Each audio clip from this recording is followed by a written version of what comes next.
Joining us now to discuss all of the day's developments, former Israeli ambassador to the United States, Michael Oren.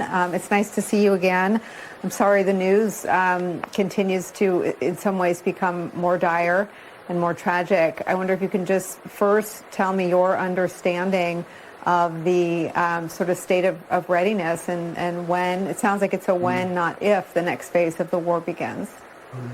Well, good evening, Nicolle. I have to agree with Ross Sanchez. It was a good report where he says there are no good options, and there are no good options.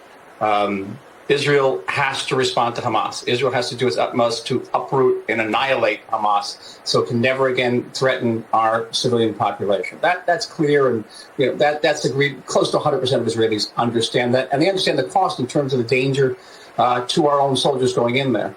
However, in order to conduct that battle against an enemy which has literally hundreds of yards, more than yards, of miles of tunnels and bunkers under Gaza, you cannot fight that battle in alleys that are heavily mined, barbed wired, tripwired, without clearing out the civilian population, or else many, many thousands of civilians will die. So you have to have them move. You have to move, and that's a lengthy process. It is a painful process. Nobody wants to see this process, but there actually is no other choice. The other issue is the hostages. Yes, we, of course, want to liberate these hostages. And Israel is talking now more than 150 hostages of our nationals in the hands of Hamas. But we have no choice but to strike and hope that we can locate the hostages, because that's the big issue here, locating them. And once we locate them, we can use our special forces to try to rescue them. No great option here. By the way, Hamas does not want to negotiate. Everyone's talking about the possibilities of negotiating. Hamas doesn't want to negotiate about the hostages. They want to use the hostages as a human shield. It's actually the human shield after the human shield of their population, the civilian population, moves southern. They won't have that human shield anymore. No good options. Same thing's true in the north, by the way. So what's happening up there?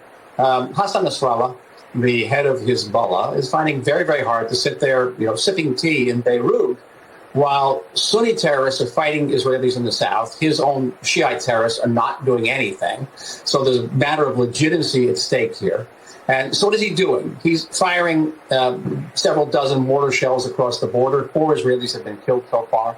But he has so far not unleashed his arsenal of 150,000 rockets. That's about at least 10 times as many rockets as Hamas has. Many of those rockets are very accurate. We will be hard-pressed to defend our essential facilities from it, the airports, oil refineries. And he hasn't unleashed that yet because he understands that really means full war, and that's a full two-front war for Israel. The question is how much aggression, how many provocations can Israel absorb on that northern front without responding more forcefully? Now we are responding, firing back.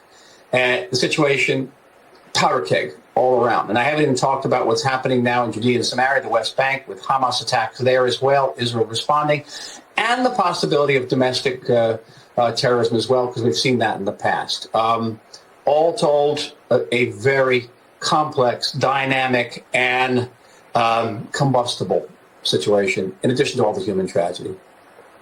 Yeah, I mean, I was going to get back at that. I mean, the stories that sort of startle me awake in the middle of the night are the moms that have come on, their daughters or sons kidnapped either from music festivals or while wearing flip-flops on a holiday morning at their base. I mean, how do you wade through the most strategic and humane way forward to defend your country, something U.S. Secretary of State Antony Blinken, U.S. President Joe Biden, U.S. Secretary of Defense Lloyd Austin, everyone has said is not just your right but your obligation, while this historic tragedy has taken place just 1 week ago? We actually have not passed that week. We are still very much in last Saturday. Excuse me. Can you see me, Nicolle? We got a little break there. Yes. I hear you. We are still very much embedded in a week ago last Saturday. We haven't moved on. Yeah. We haven't moved on because the stories keep on coming out. And I tell you, I'm on Israeli media during the day. And it's the recordings of people at that rock concert moments before they were killed, seeing their friends being machine gunned in front of them and mutilated in front of them, and knowing that they're next.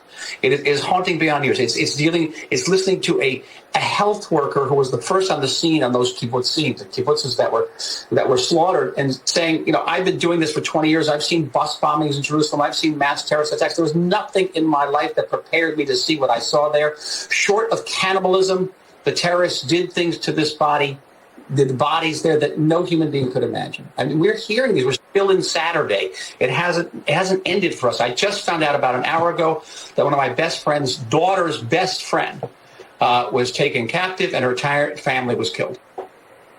Oh, I'm so sorry. I mean, I think from here, obviously, we try to cover the developments, but I just, at a human level, as a mom, I cannot imagine what everyone is going through, and the fear and anxiety. And we appreciate you for taking some more time to talk to us today. Thank you. I do. Thank you. Thank you. Quiet night. Thank you. Thank you. So.